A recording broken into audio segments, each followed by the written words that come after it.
നമ്മളുടെ കലോത്സവത്തിൽ നൽകുന്ന ഏറ്റവും പ്രധാനപ്പെട്ട ഒരു സന്ദേശം എന്തായിരിക്കും? അത് സങ്കുചിതമായ മത്സര ബുദ്ധിയല്ല, ആരോഗ്യകരമായ സ്നേഹവും സൗഹാർദ്ദവുമാണ് ഈ കലോത്സവ വേദികളിൽ നിന്ന് നമ്മുടെ വിദ്യാർത്ഥികൾ ആർജിക്കേണ്ടത്. അപ്പോൾ ആര് ജേതാവുന്നു, ഒന്നാം സമ്മാനവും രണ്ടാം സമ്മാനവും ആർക്കാണ് എന്നുള്ളതൊരു വിഷയമേ ആകാൻ പാടില്ല. കാരണം 10 മിനിറ്റോ 15 മിനിറ്റോ നടത്തുന്ന അവതരണം കൊണ്ട് ഒരാളുടെ കലയിലുള്ള വൈഭവം അളക്കാൻ പരിമിതികളുണ്ട്. അപ്പോൾ സ്വന്തം കലയിൽ വിശ്വാസം അർപ്പിച്ച് അത് പരമാവധി ഭംഗിയായിട്ട് അവതരിപ്പിക്കാൻ വേണ്ടി ശ്രദ്ധിക്കുക. അതാണ് എനിക്ക് ഈ കുട്ടികളോട് പറയാനുള്ള സന്ദേശം. അത് ഏറ്റവും ഭംഗിയായിട്ട് അവിടെ അവതരിപ്പിക്കാൻ ശ്രമിക്കുക.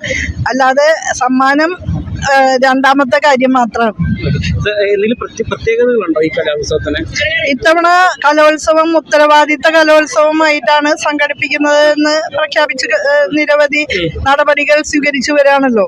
അപ്പൊ ഗ്രീൻ പ്രോട്ടോകോൾ അനുസരിച്ച് പാരിസ്ഥിതിക ബാലൻസ് നിലനിർത്താൻ കഴിയുന്ന വിധത്തിലാണ് അതിന്റെ എല്ലാ വിശദാംശങ്ങളും തയ്യാറാക്കിയിട്ടുള്ളത്.